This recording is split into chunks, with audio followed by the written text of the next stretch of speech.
Swim with a dam either. That's why we invented the bow and the arrow. There's not a single animal in creation that can kill from as far away as we can, making us the ruling predators in this land. Blood apes. Foragers they once were. Same as the ones in Oriath. Nuts, berries, maybe the odd bug for a touch of meat in the diet. Now meat's all they're interested in. Why are they like this? Corruption. Wherever it came from, now it's in everything and changes everything. Turns plant eater into meat eater, prey into hunter. There's not much of a food chain anymore. What you're eating today will happily eat you tomorrow. I don't know why yet, but some creatures are able to soak up more corruption than others, and it twists them in extremely dangerous ways. Some heal scary quick, others can charge through a bonfire without singeing a single hair. The worst will suck the life out of you with the barest touch. There's no rhyme nor reason as to which creatures sport these gifts. It's not passed down from parent to litter, as far as I can tell. Maybe something chooses them. Now there's a frightening bloody thought. I've been doing some digging around, in entrails and animals' brains mostly, and I'm starting to see a pattern. The corruption isn't just warping these animals. I've seen many a freak of nature before. The spawn of inbreeding. Other times the results of crossbreeding that never should have happened. Those sorts of animals can be unusually strong in some ways, incredibly feeble in others. The creatures of Rayclast are far stronger than they should be in every way. Their minds and instincts are hardened with aggression. Their bodies have twisted in very specific ways, and for a common purpose that can be seen in all the species I've dissected: to kill. There's nothing haphazard in what these creatures have become. I see a plan. And where there's a plan, there's always a planner. Not a thought that helps you sleep at night. I think I might be onto something here. And to be honest, it scares me bloody frigid. Nature is a fairly brutal mistress at the best of times. Meat-eaters feed on the plant-eaters. Plants feed on the carcasses of animals that have rotted and returned to the earth. That's just how survival works. But in Rayclast, survival has turned into something else. Almost every animal exists to kill and feed at a rate that should have made this land barren over the last couple of centuries. Why isn't it? Because every living thing in Rayclast breeds and grows at a rate far beyond what is natural. Animals kill each other at a horrific rate, but there's always more to replace them. And so I think I have an answer. The plan here isn't survival any longer. It's slaughter. Whoever or whatever created this plan, it wants, maybe needs, to have carnage on a massive scale. Why? I wish I knew. But what I do know is that Rayclast's future won't be a pretty one unless this plan is stopped. Varici thinks himself above and beyond the natural order. One of these days I'm going to remind him that he's not. Katarina pares back the skin and looks upon the truth in flesh and bone. If anyone has seen how deep the corruption goes, it's Katarina. A road allows fools to travel from here to there without getting killed. Xana's maps will only encourage those fools to step off the road. The way he moves, the way he gets all sweaty and glowy when he fights. I'd not complain were Vagan to find his way into my den. Elrion seems to think that God is going to save this land. With a little help from us, this land can save its bloody self. Haku's a man who knows how to live, plain and simple. No one said this job was going to be easy. Ask away. A good fighter can win with a poor weapon, just as a good weapon might save a poor fighter's life. But put a good weapon in a good fighter's hand, that's when the real art happens. I'm not vain enough to call myself an artist. I'm just a guy who puts good weapons in the hands of good fighters. Do you know where the duelist tradition came from, Exile?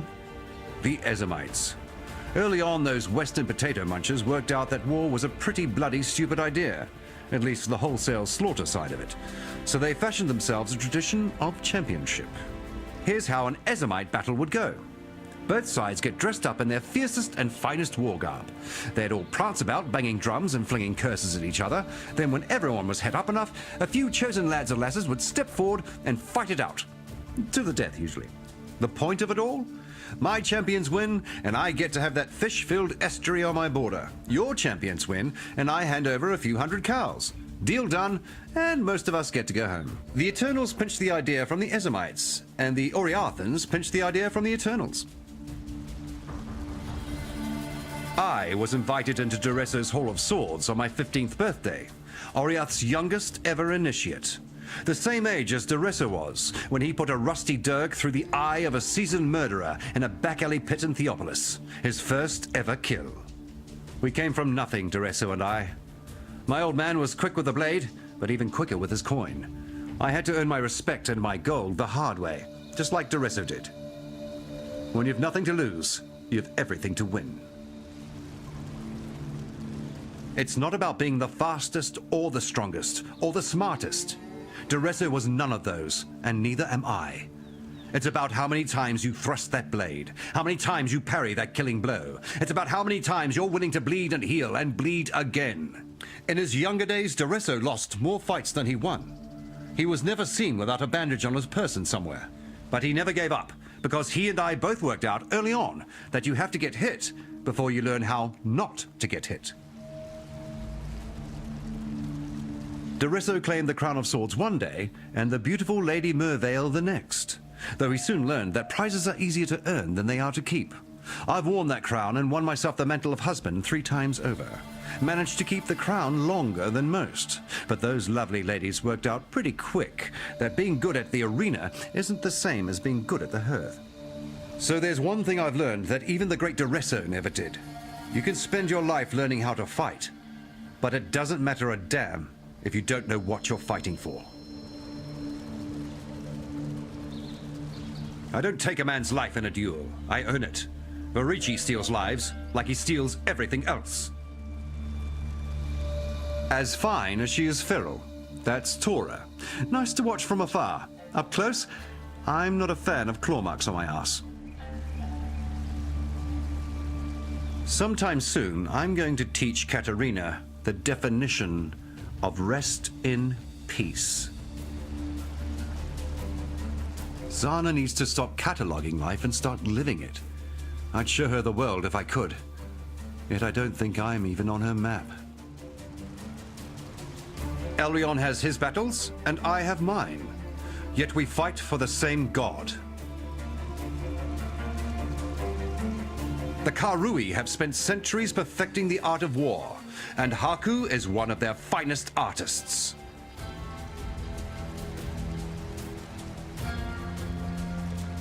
It's not about how many times you get knocked down, Exile. It's about how many times you get up again.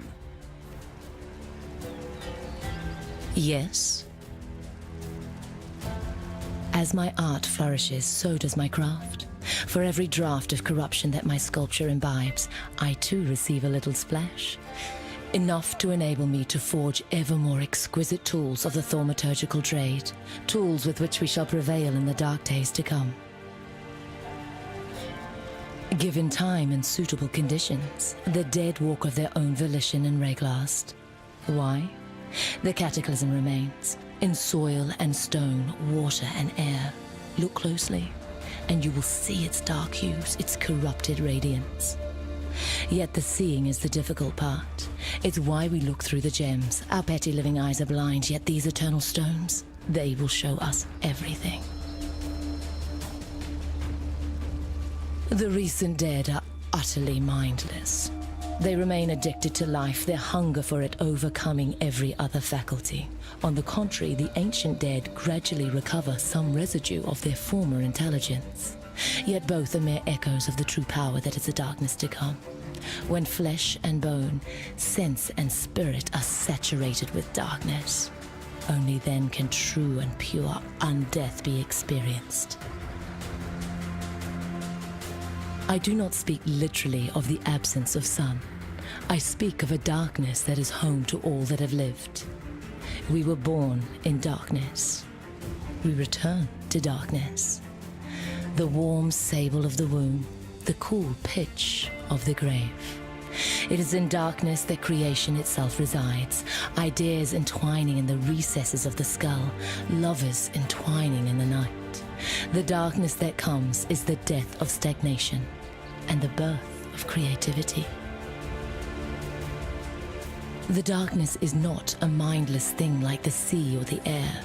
It is a creature that obeys neither life nor death, a truly undying being, a nightmare. I have listened carefully to the dry whispers of the ancient dead. It was the nightmare that reached out across this land and twisted the eternal empire out of existence. It was the nightmare that brought the same reimagining to the Val. The darkness and the cataclysm, one and the same. The dead tells me that this time, the nightmare won't be satisfied with Rayclass. This time, the nightmare wants everything. Mortality is Varici's business.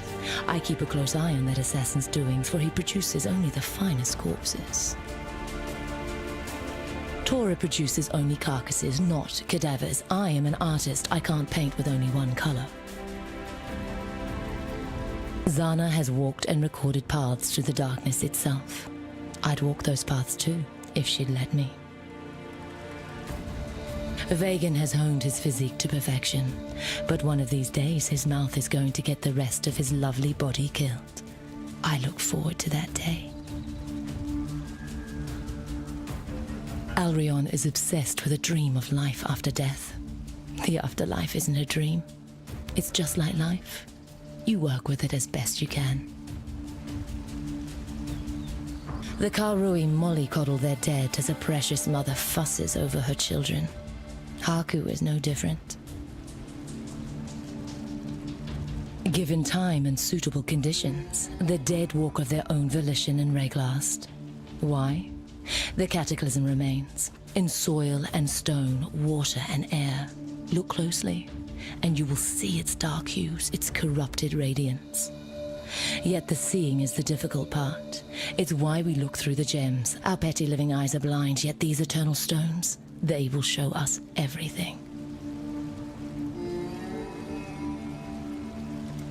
Life is one big mistake to you, isn't it, Exile? Meet me in the forest encampment. I'm sure I can think of some more mistakes that you can commit. Another day in damnation. Without trees, there is no forest. Without symbols, there is no faith. Back in Oriath, I crafted and blessed trinkets aplenty for the clergy. Pretty baubles for vain men. My symbols meant nothing there. Here, symbols are all that we have, Crusader. No trees, no forest. And so I craft my trinkets and then baptize them in these holy waters. The trick is, as I do so, I envisage how I'd like that particular symbol to be reborn. A blessing of strength to the sinews, a shot of sharpness to the old brain, a touch of good fortune. I make the choice, and God delivers. Vol of Thebros, High Temperer of the Faith, the man chosen by God to lead the glorious Purity Rebellion, blah, blah, bloody blah. He was an idiot, and I was exiled for saying so, loud and often. God gave him intelligence, power, charisma, and tenacity. And what did he do with it all? Devoted it to the stupidest idea in the history of humanity. The destruction of thaumaturgy. Vol thought of himself as Rayclass' savior. He ended up being Rayclass' destroyer. Thaumaturgy isn't a sin, Exile. Vanity is. You know, the Eternal Empire was founded by Crusaders. Men and women just like you. God appeared to an Asmerian shepherd boy many hundreds of years ago. He told that boy to lead his people from the mountains of poverty down into the forbidden lands where prosperity awaited the bold. There he was to build upon the bones of the fallen and found a nation of the faithful. That boy was Varuso, the Prima Imperialis, first Emperor of the Eternals. I'm going to share a revelation with you, Crusader. The power instilled in my holy trinkets. It's the same as the dark power that lurks within the so-called virtue gems. The same power that feeds and molds the corrupted. Nightmare and thaumaturgy, two sides of the same coin. I know, bit of a dagger in the heart of faith, or so I thought at first. God straightened me out quick enough. Nightmare and thaumaturgy might be two sides of the same coin. But who minted that coin? No, it's not a trick question. God did. God gave us thaumaturgy, a divine gift above all others. It's man who corrupted that gift. Through polished gem and polished lie, Verici earns himself a special place in God's heart. The soul is God's concern. Katerina can do what she likes with the discarded vessel. Our causes may look worlds apart, but Tor and I share a common purpose. Rayclass will be saved. Vagan has a certain attribute that makes him most desirable as a soldier of God. He doesn't waste time on thought. Zana's one of those people that wants existence analysed, written down and filed away all tidy. Nothing spoils a joke worse than when you have to explain the bloody punchline. Haku's a damned heathen who worships trees and ghosts. It never ceases to amaze me how we, God's children, excel at deceiving ourselves. What can I do for you, Exile? Alas, faith is a thing of the past here.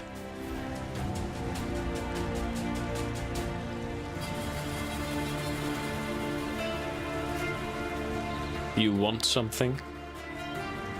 Now to even more important matters. The noble science of geomancy. This cunning device has enabled me to alter the gem sockets in a myriad of artifacts. Providing you have sufficient mental fortitude, I might just be able to get you working a little geomancy of your own. Gems represent the one true power here in Rayclast. The Vaal understood this, the Eternals also. Now it is our turn to study and exploit these most precious of stones. Geomancy I have come to call the field, and of one thing I am certain. It is we geomancers who shall inherit this fallen empire, who shall raise this realm to its former glory and beyond. I have much that I might impart to you on the subject, but whether you are worthy of such enlightenment, well, that remains to be seen. Virtue gems are so called because they imbue the mundane sack of humanity with virtues normally reserved for the divine, tenfold when the gem is embedded into flesh and bone rather than a tool of trade. Melding of man and gem. That's a bit of a lost science. The proper fitting of tool with gem, however, that can still be mastered by those few with the intellect to fathom it.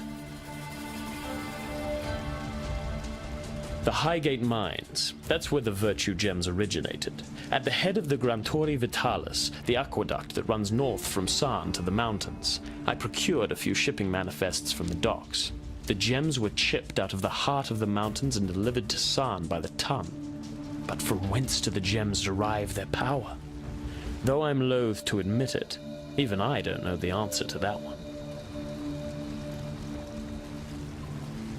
Thaumaturgy resides in everything, yet our innate ability to harness it is fairly limited. Yes, there are witches who can work minor miracles and Karui holy men who chatter with spirits and call down the rain. They are but amusements, playing in the shadow of the gem wielder. How best to elucidate this? If thaumaturgy is the blood, then the virtue gem is the heart. It is not how a man lives, but how a man dies that truly matters. Katerina's cadaverous sculptures mock us in what should be our finest moment. Tora thinks almost as poorly as she smells. You cannot start a new world by simply slaughtering the old. Pay no heed to that primitive. Zana's is a mind worthy of intercourse. If only I could pry her from her maps now and then. I have never heard a man waste so many words on saying nothing. Vagan is a linguistic mass murderer, yet put a sword in his hand and he becomes a disturbingly efficient communicator. One of these days I'm going to sheathe my daggers in Alrion's faith-blind eyes. When a man takes on religion, he locks up his mind and throws away the key. When it comes to knowledge and power, we Oriathans have always looked to our dearly departed empire. From what I've learned of Haku, we should have been looking closer to home. I do like a tidy ending. It seems that we might continue to be useful to each other. Look for me in the Sarn encampment.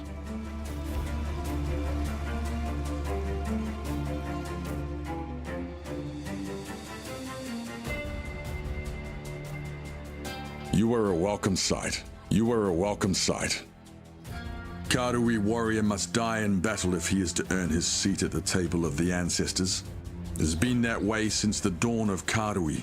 It will be that way until the dusk. Yet there is more than one way to skin a seal.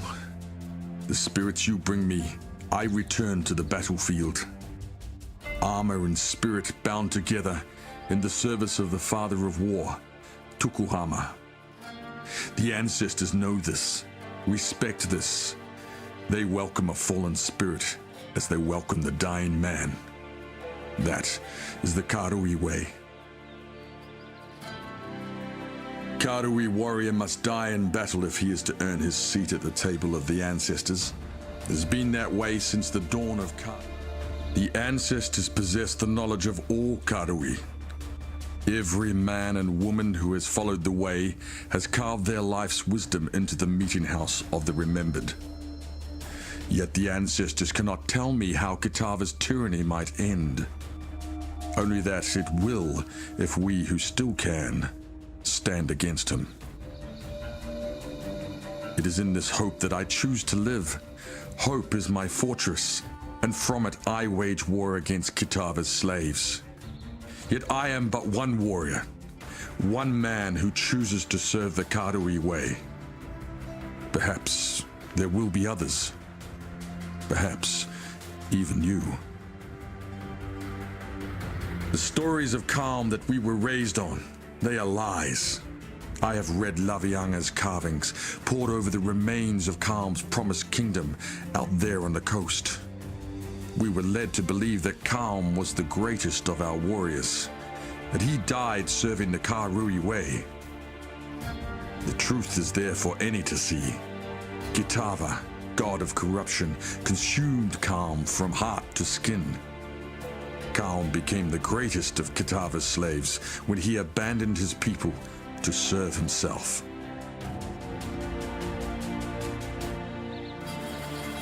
It is Kitava who rules this place. His black spirit is everywhere. In the claws that draw our blood, in the minds of those men and women who would eat our flesh. At first I thought it was Calm who led the god of corruption to this land. No, Kitava was already here, and he remains here still. A cannibal feasting on the corpse of Rayclast. He awaits us all, growing fat in the darkness of Rayclast's blackened heart. We Karui have a responsibility, a debt that we need to repay. Though the signs led me to believe that it was the Eternals who invited Kitava into Rayclast. We Karui had a hand in humanity's downfall here. Had Calm not formed his alliance with High Templar Vol and destroyed Lion Eye as he did, subsequent events may have played out very differently. So we must right the wrongs of our past and wake this land from Kitava's nightmare. Only then will the debt be repaid.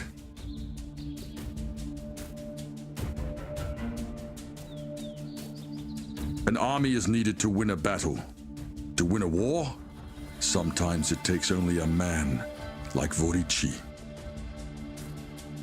A warrior protects life, but it is the huntress who provides it. This land will never prosper without women like Tora. Katarina is Kitava's slave, preparing pretty feasts for a cannibal god. Navigation and conquest are two sides of the same paddle. Every army needs a Zana. There is a fine line between belief and madness. Elrion does not even know where that line is. Whether he clads it in silk or steel, Vagan's heart is still that of a warrior.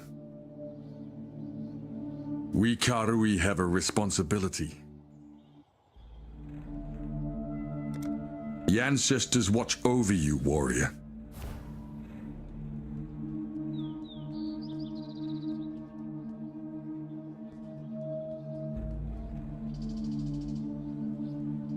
Now, what sort of strife can we get you into today? You know, I've a few friends we should think about inviting over. Not your usual rank and file exile, all survivalism and vengeance. They're what I'd call your exile's exile. Far more interested in beating the corruption out of each other than in taking on the twisted hordes out there.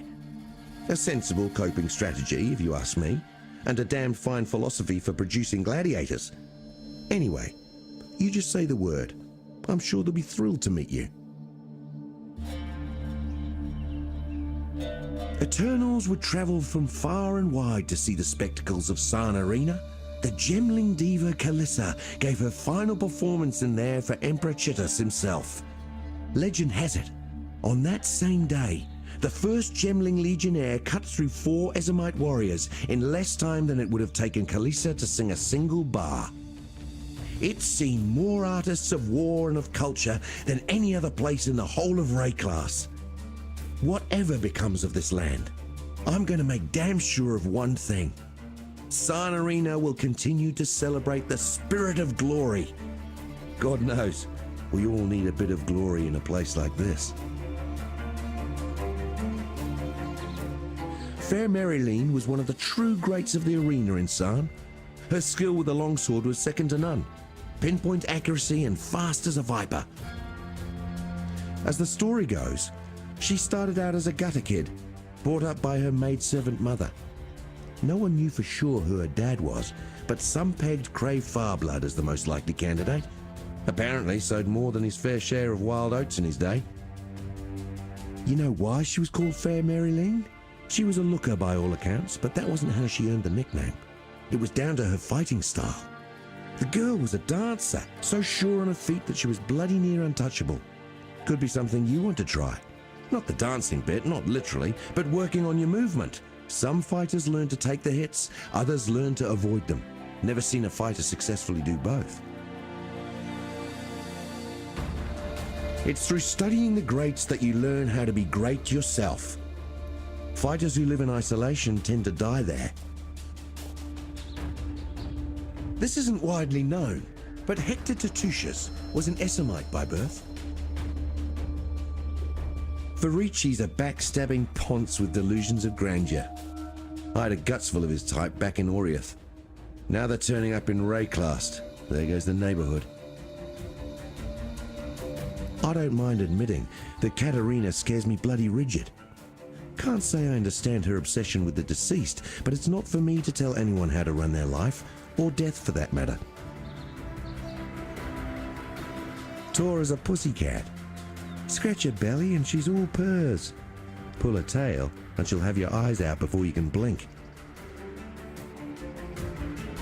Zana? I respect a woman who knows exactly where things are. Bloody helpful when you lose your keys. Vagan and I go way back. Even faced each other in the arena a few times in our younger days. He's not a bad bloke. It's just that I wish he'd been understanding enough to set up shop in some other part of Rayclass. It's not the competition I mind. It's the evening chinwags that get to me. A man likes to get a word in now and then. Never been one to believe in God myself, but damned if I'm going to tell Elrion that. Just in case I'm wrong, you see. A good fighter always knows where the exits are. Haku's a bit on the intense side for my liking. It worries me when a man can't see the funny side of life. Makes him real dangerous. Always a pleasure.